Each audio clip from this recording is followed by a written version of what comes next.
Didik TV KPM. Okey, Irfan. Okey, tadi kita dah sebut sikit tentang tenaga boleh baharu tu. Okey, sebenarnya tenaga boleh baharu ni ialah tenaga daripada sumber alam semula jadi di mana dia boleh digunakan secara berterusan. Maknanya dia sentiasa diperbaharui.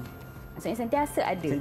Sentiasa ada. Maksudnya bila kita perlukan dia ada. Maknanya bila habis tenaga yang tak boleh dibaharui ini, tenaga tu habis je, kita boleh gantikan dengan tenaga yang tidak boleh baharu. Sumber alam semula jadi. Okey. Jadi alam semula jadi macam-macam lah yang ada. Okey, kalau kita nak kenal dengan lebih lagi apa itu tenaga boleh baharu, okey, apa dia bentuk-bentuk tenaga boleh baharu tu, mungkin Irfan boleh tengok dekat belakang Irfan tu ada macam-macam gambar. Okey. Mungkin Irfan boleh kenalkan. Okey. Kita belajar hari ini ialah tenaga boleh baharu. Okey, sekarang saya nak tahu, Irfan dah tahu tenaga boleh baharu dia daripada alam semula jadi. Alam semula jadi, betul. Agak-agak saya nak tengok Irfan tahu tak yang mana satu tenaga boleh baharu? Mungkin Irfan boleh pindahkan gambar tu ke tengah. Jadi saya boleh tahu Irfan tahu tak sebenarnya tenaga boleh baharu dari alam semula jadi yang mana yang satu. Baik, Irfan akan cuba dulu cikgu, izinkan Irfan. Boleh. Baik, kalau kita boleh faham tadi konsepnya tenaga yang boleh diperbaharui ini adalah tenaga yang kita dapat jana melalui alam semula jadi. Jadi di sini Irfan ada nampak beberapa gambar yang menunjukkan ianya memang dari alam semula jadi. Jadi yang pertama, kalau kita boleh lihat matahari yang bercermin mata dekat sini. Jadi sebab dia panas kan? Sebab dia panas cikgu. Sebab tu dia pakai cermin mata. Okey, baik, Irfan akan ambil dulu. Okey, dan Irfan akan lekatkan di bahagian tengah sini. Baik, ini yang pertama. Okey, Irfan nampak. Okey, yang kedua, Irfan boleh nampak di sini. Ada ombak lah cikgu. Okey. Ombak ni pun kita tahu yang kita nampak di pantai-pantai kan. Jadi ini sememangnya dari alam semula jadi. Daripada laut kan. Betul, laut. Okey. Okey, Irfan dah dua betul kat situ. Yang kedua. Okey, betul dah. Seterusnya, ada lagi tak agak-agaknya alam semula jadi dekat sini? Ada tak? Cuba tengok. Ada cikgu. Mungkin murid-murid pun boleh tengok sekali. Betul. Rumah kan. Irfan nak ajak semua sekali. Untuk cuba ikut Irfan, kita pilih gambar yang sesuai dan betul mengenai tenaga yang boleh diperbaharui. Dan di sini di tengah Irfan ni adalah gambar titisan air cikgu. Gambar comel kan. Gambar comel air. Comel. Dia senyum kan Irfan tu. Okey, jadi ini gambar yang ketiga yang Irfan pilih. Okey, betul. Okey, ada lagi tak? Yang alam semula jadi, ada tak? Ni cikgu, Irfan nampak ni. Kenapa dia macam tidur kat sini cikgu? Tidur. Okey. Kenapa agaknya Irfan? Sebab dia dibuai oleh angin-angin, sepoi-sepoi bahasa. Angin. Okey, apa dia letak di tengah? Betul. Irfan akan ambil ni dan lekatkan di sinilah. Okey. Maknanya sekarang ni Irfan ada nampak 4 tenaga yang boleh diperbaharui ataupun tenaga boleh baharu. Jadi Irfan tengok semua tu tenaga boleh baharu lah. Okey. Betul, Irfan rasa yang itulah. Okey, tak apa. Kita tepuk tangan dulu untuk Abang Irfan ni. Okey. Sebab yang 4 ke 4 tu memang jawapannya tepat. Cuma tak cukup satu. Tak cukup satu? Yang mana cikgu? Jeng. Ni bukan. Yang mana yang alam semula jadi? Adakah yang di hujung sana cikgu? Okey, yang itu ialah sisa makanan ataupun sisa buangan kan. Sebenarnya dia ialah sumber semula jadi juga. Okey, di mana kita buang kan. Okey, maknanya itu pun tenaga boleh baharu sebenarnya Irfan. Ya ke? Irfan baru tahulah cikgu. Ya, okey. Tak apa, kejap lagi kita belajar lagi Irfan. Kita akan pindahkan dulu. Okey, Irfan letak kat sini. Okey, maknanya ada 5 lah cikgu. Ya, betul. Okey, tepuk tangan untuk Abang Irfan. Baik, terima kasih. Sebab dia dah dapat betul semua dan tambah lagi satu. Okey, kita bagi dia 2 bintang dulu. 2 bintang dulu. Terima kasih. Okey, 2 bintang ni kita nak kenal dulu tenaga boleh baharu ni macam mana kan? Okey, sebab tadi kita dah tahu dia daripada sumber alam semula jadi. Okey, nak tahu apa maksud dia yang sebenar? Okey, tenaga yang boleh dijanakan dari sumber semula jadi secara berterusan. Macam saya cakap tadi Irfan, okey, dia berterusan, dia sentiasa ada. Bila kita perlu, maknanya dia yang gantikan tenaga yang tak boleh baharu. Okey, contoh tadi Irfan dah jawab dekat papan putih tadi. Okey, kita ada solar, kita ada angin, kita ada ombak. Okey, solar ni yang gambar matahari yang pakai cermin mata tadi. Betul. Solar ni. Okey, yang Irfan boleh nampak tadi lah kan. Okey, solar ni daripada sumber cahaya matahari. Okey, yang kedua kita ada angin. Okey, angin tu yang tadi gambar yang tiup Gambar tu kan. awan tu. Gambar awan bertiup tu kan. Okey, gambar angin. Okey, yang seterusnya ialah ombak. Ombak biasanya kita dapat tenaga ombak ni di laut lah. Okey. Dan seterusnya kita ada geoterma. Okey, geoterma ni bukan benda yang baru, cuma mungkin ramai orang tak tahu terma bagi geoterma ni. Okey, dia ialah sumber tenaga haba daripada perut bumi. Okey, air, sumber air pula kita dapat daripada sungai biasanya. Okey, dan akhir sekali yang tadi Irfan tertinggal satu, ialah tenaga biogeosim, di mana kita dapat sumber ni daripada bahan rebutan sisa. Bahan rebutan sisa. Okey, bahan rebutan sisa kita dah tahu semuanya. Kita nak kenal satu persatu. Irfan nak tahu tak satu persatu tenaga ni apa sebenarnya? Mestilah Irfan nak tahu, cikgu, sebab Irfan nak tambah lagi ilmu pengetahuan Irfan untuk hari ini. Okey, jadi kita kena kenal satu-satu, barulah kita boleh buat projek kita nanti. Okey, kita kenal dulu dengan tenaga solar. Okey, sebenarnya kita dengar selalu solar. Okey, tapi adakah kita tahu tenaga solar ni daripada mana? Okey, Irfan mungkin tahu daripada mana Irfan tadi? Matahari, cikgu. Ya, matahari yang pakai cermin mata tadi. Okey, daripada matahari. Okey, bagaimana kita perolehi tenaga elektrik daripada tenaga solar ni? Okey, bermula dengan sumber utamanya iaitu matahari. Okey, matahari dia akan diserap masuk kepada panel solar. Okey, panel solar yang selalu Irfan nampak di mana kalau panel solar tu? Di atas bumbung, Ya, cikgu. di atas bumbung rumah. Okey, di mana kita letak di atas bumbung rumah tu sebab kita nak serap tenaga matahari banyak. Jadi lepas tu baru yang kita kata Irfan nak tanya tadi kan, malam macam mana? Okey, di situlah kita simpan ada bateri, kita simpan cas tersebut. Okey, cas tu kita simpan tenaga solar. Jadi bila diperlukan dia akan gunakan cas tersebut, lepaskan cas tersebut. Okey. Selepas itu, penyongsangan. Penyongsangan ni berlaku apabila kita tukar tenaga haba dan tenaga cahaya matahari menjadi tenaga elektrik. Itulah proses penyongsangan kita panggil. Dan seterusnya daripada penyongsangan tersebut, kita dah dapat jana tenaga elektrik. Kita gunakan penjana agar dia berterusan dan pergi kepada stesen jana kuasa. Mungkin Irfan boleh lihat, stesen jana kuasa tu biasa kita nampak kan yang besar-besar. Betul, kan. Yang kita panggil selalu pencawang tu kan.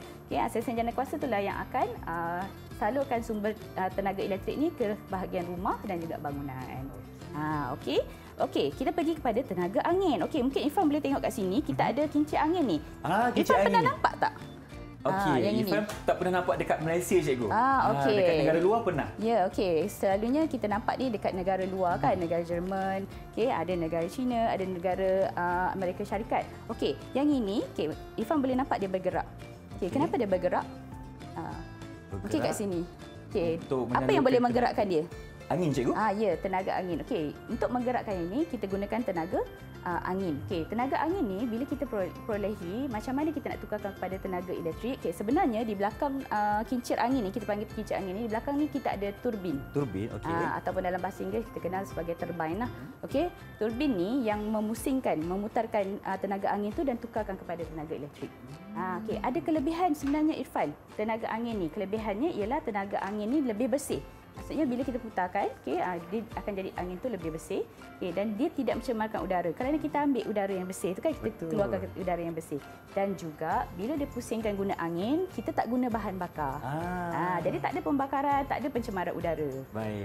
Okey, itu tenaga angin. Cikgu, Irfan ada soalan. Okey. Kenapa dekat Malaysia ni tiada kincir angin, cikgu? Okey, soalan yang baik tu Irfan. Okey. Bukan kita tak boleh ada tenaga angin. Kita kena tahu tenaga angin ni kita nak memusingkan turbin tu bukannya macam gasing je. Okey, betul. Turbin tu besar, jadi berat. Bila berat bermaksud tenaga angin yang kita perlukan tu mesti besar dan juga laju. Di Malaysia kita tak ada kawasan lapang yang menghasilkan tenaga angin tu lebih laju. Dia ada kelajuan yang tertentu untuk memusingkan turbin tersebut. Tapi sebenarnya untuk pengetahuan semua, kita ada kincir angin sebenarnya. Ada, cikgu? Ya, ada di Pulau Perhentian Terengganu. Tetapi disebabkan anginnya hanya peroleh kat situ sahaja, jadi dia hanya menyalurkan tenaga elektrik tu di kawasan kampung di pulau itu sahaja. Okey, kalau macam tu nanti Irfan nak pergi melawatlah. Boleh. Nak pergi tengok macam mana nanti kita ambil gambar ya. Okey, biasa orang suka ambil gambar. Benda yang baru. Okey, kita tengok Irfan dah tahu tenaga solar, dah tahu tenaga angin. Kita pergi tenaga ombak. Tenaga ombak kat mana tadi Irfan? Dekat lautan. Okey, lautan. Selalu kita nampak ombak. Okey, macam mana kita nak ambil daripada ombak jadi tenaga elektrik pula? Okey, sama macam kincir angin tadi Irfan, dia pun ada turbin. Okey. Dia ada turbin. Okey, bagaimana turbin itu bergerak disebabkan hempasan ombak tersebut, pasang surut laut.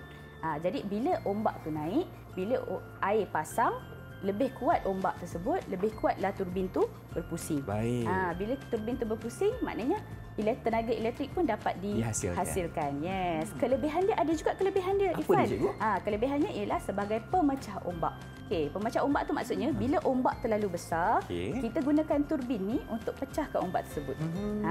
Okey, jadi dia elakkan hakisan pantai. Okey, faham. Ada kelebihannya, maknanya dalam masa dia menyalurkan elektrik, jadi juga sebagai pemecah ombak. Ya, ada kelebihan lain. Okey, kita pergi kepada tenaga geotermal. Okey, ni yang saya bagi tahu tadi, terma ni tidak baru, cuma orang jarang dengar terma geotermal ni. Okey, di mana kita dapat geotermal ni?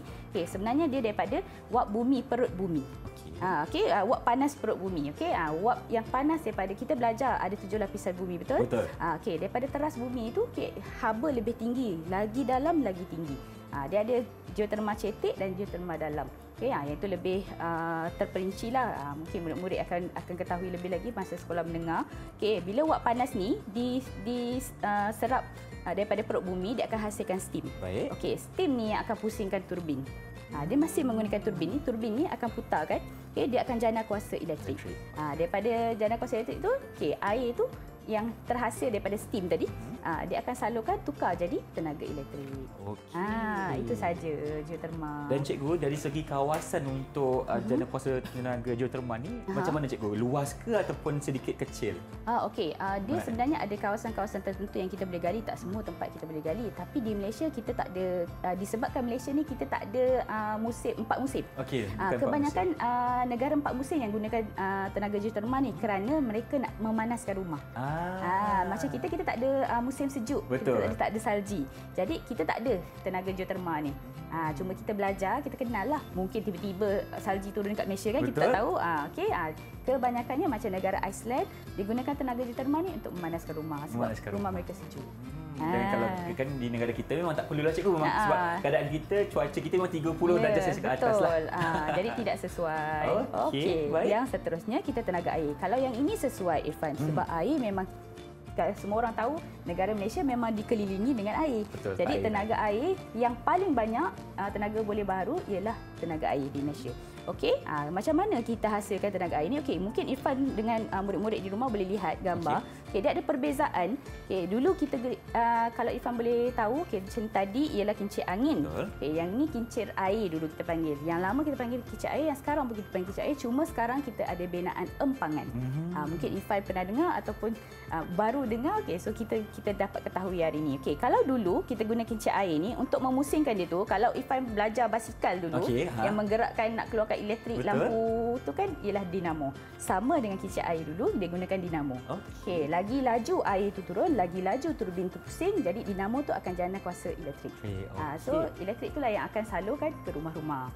Okey, berbeza dengan sekarang, teknologi lebih canggih, lebih meningkatlah. Okey, jadi kita ada empangan, binaan empangan yang warna hitam ni tepi ni, dia akan takungkan air tu. Okey, bila air tu bertakung, air tu akan dibuka dia punya terowong kuasa tu untuk turunkan kepada turbin.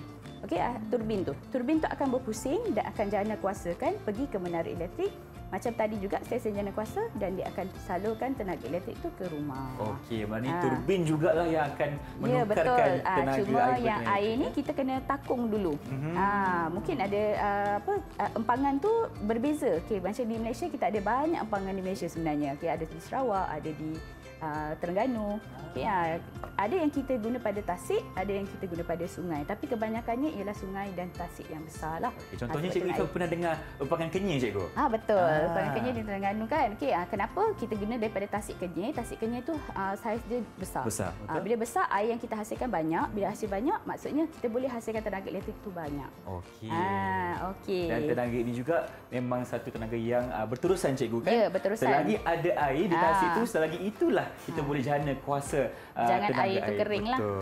Cikgu, Ifah ada soalan, cikgu. Okey, apa dia? Macam mana kita nak tahu berapa banyak tenaga yang dihasilkan melalui empangan, cikgu? Okey. Kita patah balik pada tenaga air tadi. Okey, mungkin Irfan dengan murid-murid di rumah boleh lihat. Okey, takungan air itu dia bergantung pada tinggi empangan tersebut. Okey, tinggi empangan, bila lagi banyak air, lagi tinggi empangan tersebut, hempasan air itu akan turun laju kan? Okey, betul. Bila laju, turbin tu akan pusing laju ke tak? Laju. Bila laju, maksudnya elektriknya tinggi ke tak? Tinggi. Bila tinggi, maksudnya maksudnya lagi banyaklah elektrik yang dia boleh salurkan. Okey. So bergantung pada ketinggian empangan, saiz empangan dan berapa banyak air yang dia boleh takung. Baik, cikgu. Terima kasih. Ifan dah faham dah. Okey, kita pergi last sekali. Yang Ifan terlupa tu, ialah tenaga biojisim. Tenaga biojisim ni sebenarnya penemuan yang baru berbanding yang lain. Okey, kita gunakan perebutan sisa semula jadi seperti sisa haiwan dan juga sisa tumbuhan dan juga sisa makanan. Macam tadi gambar tong sampah kan? Betul. Sisa makanan, sisa pembuangan lah. Okey, macam mana proses ni berlaku? Okey, sisa tu yang reput tu kita bakar dulu. Okey, bakar. Daripada bakar tu, bakar tu kita akan hasilkan tenaga elektrik daripada pembakaran tersebut. Dia akan lepaskan gas, kita panggil sebagai gas metana. Gas tu lah yang akan tukar kepada tenaga elektrik. Pergi kepada macam biasa penjanaan kuasa pergi kepada stesen jana kuasa dan daripada stesen jana kuasa tu akan salurkan kepada bangunan dan juga rumah. Sebenarnya kat Malaysia pun ada. Ada juga cikgu? Ada kat Selangor kita ada. Tapi tak banyaklah di Malaysia sebab benda ni pun teknologi yang baru. Dan kita mengharapkan agar Malaysia juga akan mengendengahkan lagi biojisim insya-Allah cikgu. Betul. Sekarang ni Irfan dah tahu tenaga boleh baru.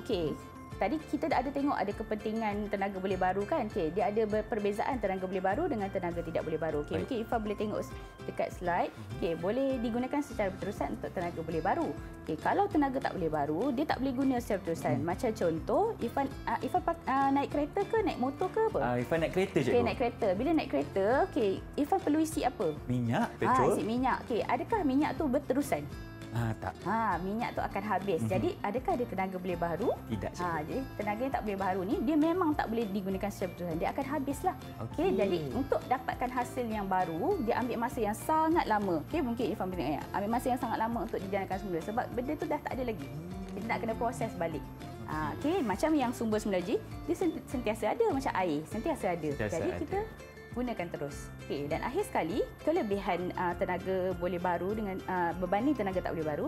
Kalau tenaga tak boleh baru ni, macam Irfan tadi naik kereta kan, bila kita gunakan minyak, petroleum, petroleum akan menggunakan bahan bakar.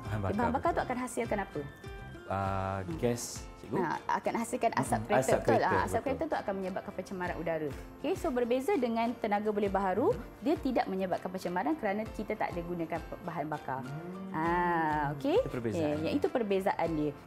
Sekarang kita nak tahu kepentingan tenaga boleh baru. Kepentingan dia ada sikit tadi kita dah terangkan. Mengurangkan penggunaan tenaga boleh baru. Yang seterusnya, kepentingan dia apa dia? Memberikan udara bersih tadi kita dah sebut. Lepas tu mengurangkan kesan rumah hijau dan memberikan peluang pekerjaan. Mengurangkan kesan rumah hijau tu dia mengurangkan pemanasan global sebab kita tak menggunakan bahan bakar. Betul. Dan akhir sekali beri peluang pekerjaan lah sebab bila banyak tenaga yang dihasilkan mestilah banyak pekerjaan baru kan yang ditawarkan. Itu kepentingan tenaga boleh baru. Mungkin Irfan boleh teka sikit kat situ dalam kotak tu ada kepentingan sikit. Ada kepentingan dalam kotak putih ni. Cuba Irfan tengok di situ. Mungkin Irfan boleh cabut. Cabut satu bismillah. Kita nak tahu Irfan dapat ke tak ni kepentingan. Baik. Apa tu Irfan? Irfan baca cikgu, meningkatkan kos pembinaan jana kuasa. Adakah itu kelebihan dan kepentingan tenaga boleh baru ataupun tidak? Tidak cikgu. Tidak. Bagus. Tepuk tangan untuk Irfan. Sebab dia akan mengurangkan kos. Dia sebenarnya betul dia meningkatkan kos tu sebab kita nak banner tu. Tapi sebenarnya dari segi penjanaan kuasa dia sebenarnya lebih baik. Lebih baik. Mungkin Irfan boleh cabut lagi satu. Lagi satu cikgu Untuk kita lagi satu. Tengok biar murid-murid di rumah boleh tengok. Cuba Irfan baca. Mengurangkan penggunaan tenaga tidak boleh baharu. Betul ke tak? Betul cikgu. Betul. Kerana apa? Kita tenaga boleh baru ni sentiasa ada jadi dia kurangkan tenaga yang tak boleh baru. Jadi Irfan dah faham. Dah faham? Cikgu bagi lagi 2 bintang kat Irfan. 2 bintang untuk Irfan. Terima kasih cikgu. Didik TV KPM